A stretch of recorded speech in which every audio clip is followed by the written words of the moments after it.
Welcome to this match of the Robbers of Catan Brick Tourney. Hunter here with you today, and today for the Brick Tourney we have a three-player matchup, as all the matchups in the Brick Tourney are.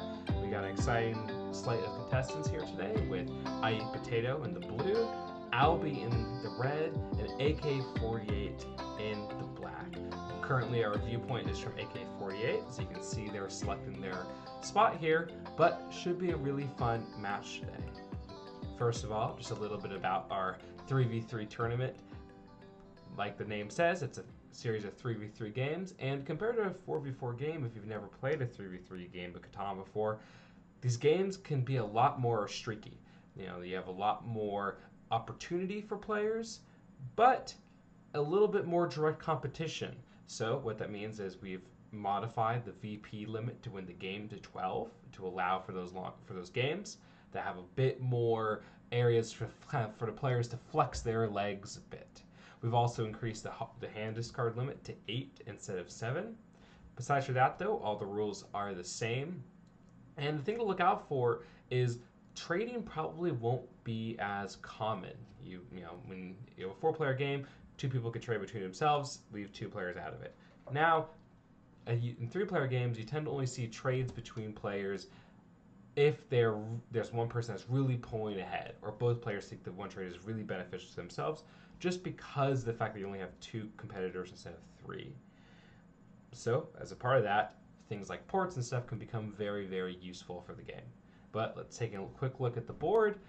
We can see that we have the robber down there in the right-hand corner, which means that on the desert, which means that this board is going to have some really strong potential for some big bang plays. And just looking at straight ahead, we can just look at these initial placements at 659 coming from I Eat Potato.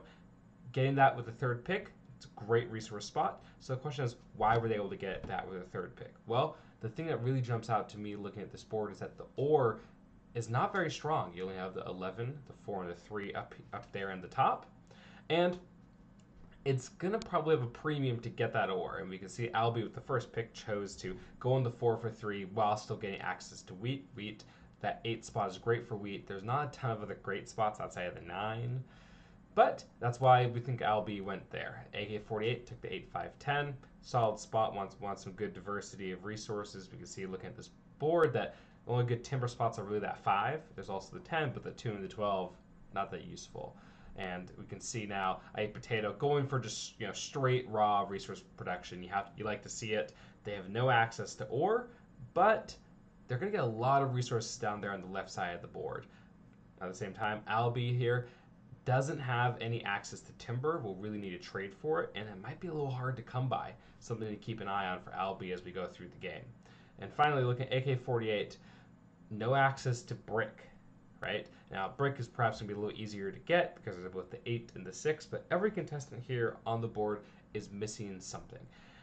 And a smaller board like this, development cards are definitely very useful because they can let you get that largest army, keep the robbers off your spot. But I'm really leaning towards, I like a lot of what I Eat Potatoes doing. We can see AK-48 quickly here with having the development card resources in their hand, the benefit of where they're placed already going up. You see quick deny of that trade. But I Eat Potatoes can do everything but city and development card. You can see they're very close together. We'll see what happens. But, ooh, look at this. AK-48, quickly buying 2 development cards.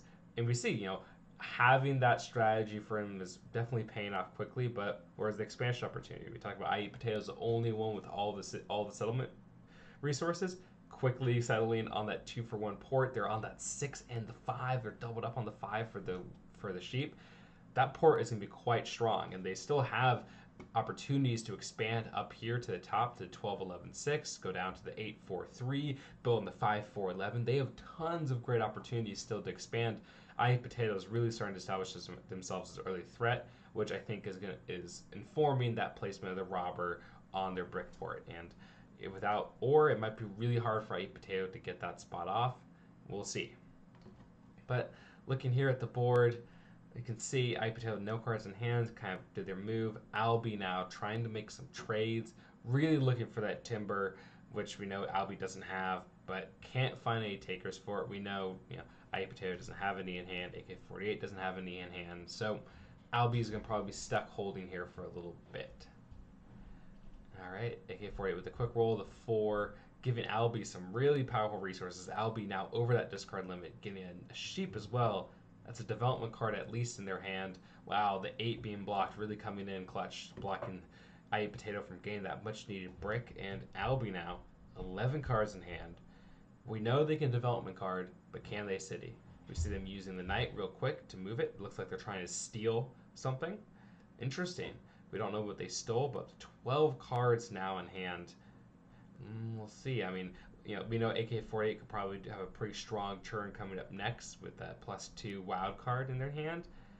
So Albie, can they? Yep. Ooh, wow, 4 for 1 just to get that 1 timber, but it's tough. We see them building down to that 2 for 1 port.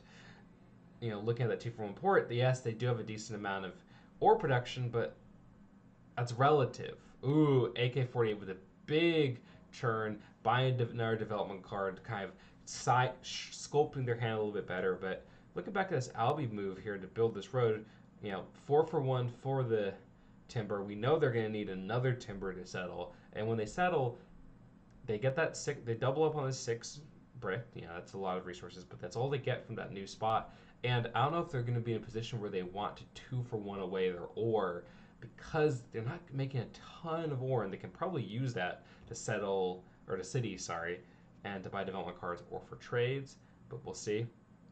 Oh, looks like they accidentally kept the friendly robber rule on. Typically we don't have that on, so I don't know why they're talking about friendly robber rule.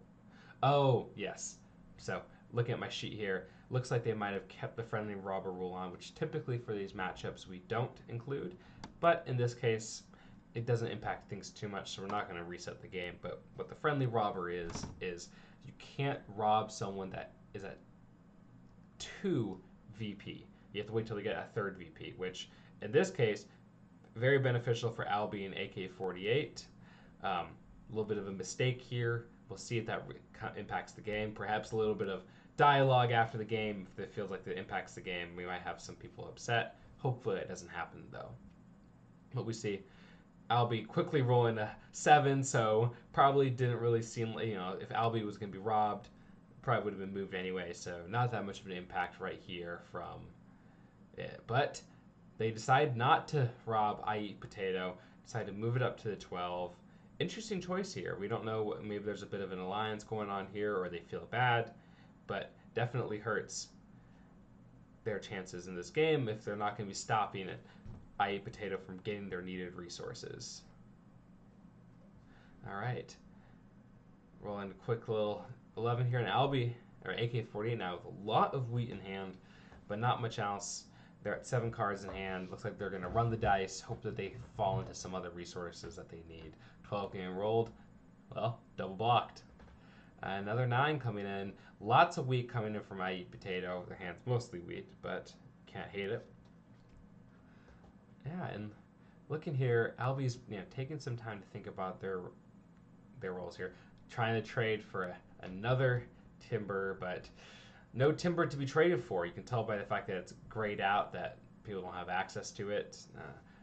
Really haven't seen the 10s or 5s get rolled this game, so not really going to probably be very successful for Albie.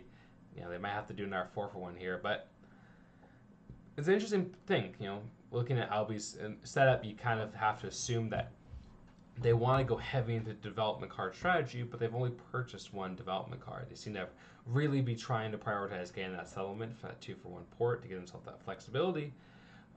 But we'll see how that works out. A lot of the times in these 3-player games, more so than ever, you have to be really focused on a strong strategy that will get you to 12 VP. All right, 12 VP is quite a lot. Even if you say get largest army, you still need to fit 10 more VPs. And say you pull all 5. Say you're going big on development cards. You pull all 5 VPs. You get your largest army.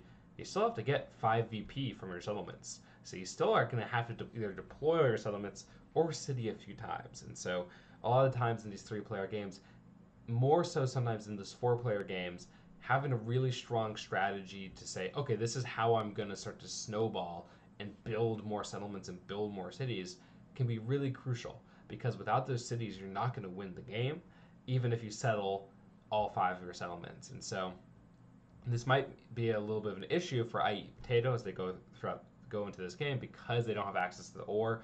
However, it's so huge for them that they got that early 2-for-1 port for the sheep, which they are very strong on, because it's going to let them get that ore, and that's the biggest weakness in their game. It's them going up to 9 cards in hand. Now, Albi's also up to 10 cards in hand. It's been a bit of a slow start to the game, but we could start to see some explosive growth here soon. Once again, I don't think we've seen a trade get executed. Makes a lot of sense. A lot of the contestants really are weak at one resource, but I don't think see a lot of people wanting to help. And I Eat Potato with a back-breaking move for AK-48, deploying their 4th settlement on that 511 4 spot. You have to like it for I Eat Potato. Shores up their wheat production, make sure it really locks down that, make sure they're not overly reliant upon the 9, and just makes that 5 spot even more dangerous for them. And as an added benefit to them, and an added knife to the side of AK-48, blocks off AK-48's avenue for growth. And this is a developing story here. AK-48, we see using their knight to block that 5 spot, lots of value there. But AK-48 now is in a bit of a tough situation for expansion. They could build to this 11-10-9 spot here. They can build around, but all of their roads that have already been deployed don't have a lot of utility, which means that at the least they're going to need 3 brick, which they don't naturally get access to, and 3 wood to settle, which might be very difficult for them. We can see that we do have a glimpse into their hand because of our view. Oh, that 9 rolling, lots of resources coming out. They have lots of wheat in hand, and likely they're probably up to 4-for-1 some of that wheat because they haven't been getting ore, and that's a tough thing here because they are seeing some resource production, but they're really not getting what they need to actually be able to deploy their resources. AK-48, it's a bit danger of falling behind here, especially because we just saw I Eat Potato deploy their 5th settlement. And I talked about this earlier. I Eat Potato didn't really have development card or city resources, because they don't have any ore, and that's true. They haven't gotten any of those. But we said they're going to get lots of resources. They started on an 8-5-10 spot and a 6-5-9 spot, and we see it paying off big time.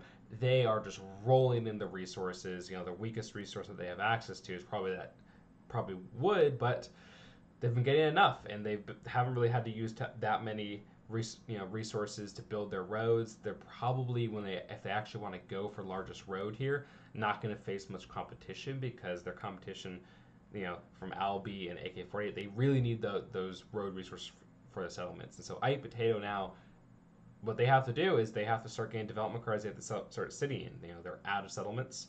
That's going to be the thing to watch for them. But this could quickly become a snowball if they can unlock their ore production, get 2-for-1 trades. We do see that Albi does get that settlement that they were really going for on that 2-for-1 ore port.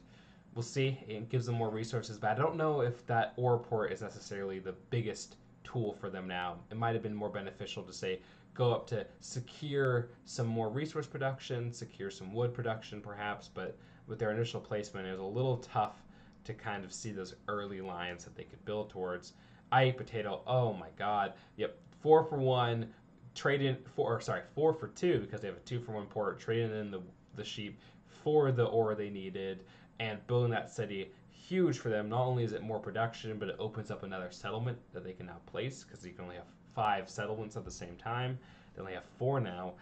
I Eat Potato, starting to look very threatening here. Yes, Albi does have a tie here with their settlement game built and with their largest army, but that raw resource production from I Eat Potato is going to be so hard to overcome. We do see AK-48 did buy in our development card Monopoly in hand, which could skew this tie a little bit, but AK-48 has a lot to do to come back into this game. They're just so far behind, and what a lot of times you see in these 3-player games is when you have a player like I Eat Potato on the blue on the left side getting so many more resources than their competitors, that can really be the difference in the game, because they're just going to be able to overwhelm them They do have that 2-for-1 port, which is huge for them, especially because they're so heavily invested on their 6 and 5 wheat spots. It's a little farm for them. The thing for IE Potato is, wow, another city coming down, huge for them. We're starting to look like, while the standings look like it's close between IE Potato and Albi is being propped up by that largest army, and two of their settlements, while they do secure ports, are only on a single tile, which can perhaps mislead you a little bit looking at the standings to see how close this game really is. See AK-48 building up now. You have to root for them to be a dark horse candidate in this, but IE Potato is starting to close in here. If they can get largest road, bump themselves up to 9, build a couple more settlements, that's gonna be game. So we'll start to see if we see a bit more cooperation from Albi and AK-48. We've talked about how they're both missing resources that the other one has. Ooh, another development card for AK-48. We see not choosing to use that monopoly yet, waiting for that right moment. We'll see if it comes in now with, IE Potato getting tons and tons of resources on those 2 rolls back to back. That's 3 rows, which would give them largest row if they chose to deploy it. All right, AK-48 here, making a decision.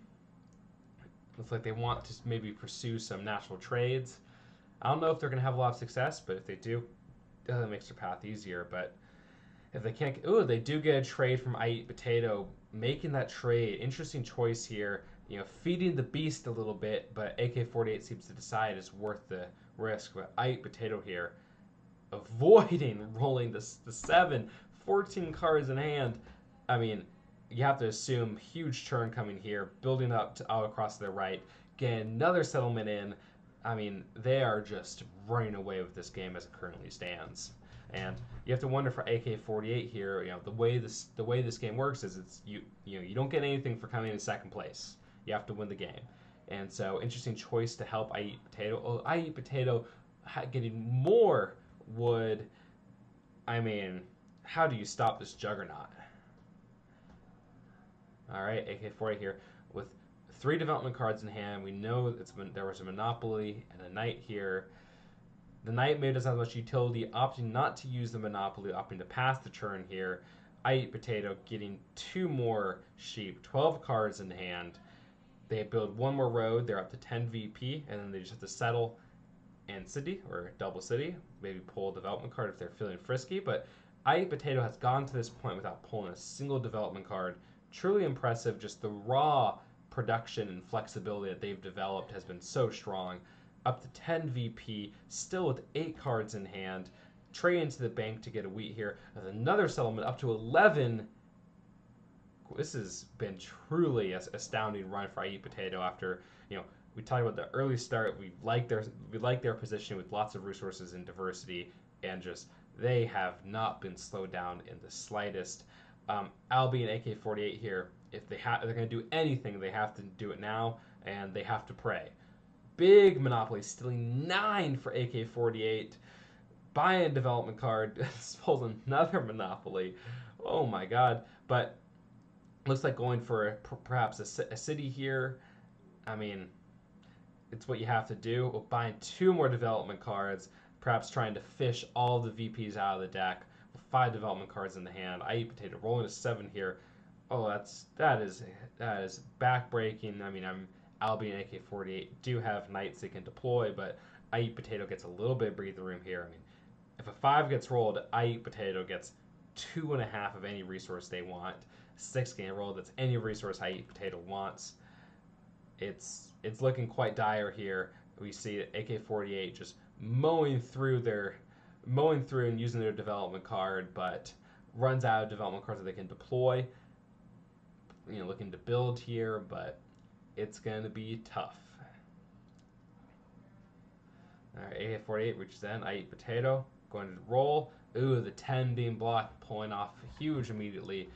IE Potato's on the precipice of winning, though, and they secure it. Truly a dominant performance from IE Potato in the blue. Big time moves with the win in the semifinals here. And IE Potato punches their ticket to the finals. Good luck to them. We'll be coming to you next with the next knockout round, and we'll see you then. Have a great day.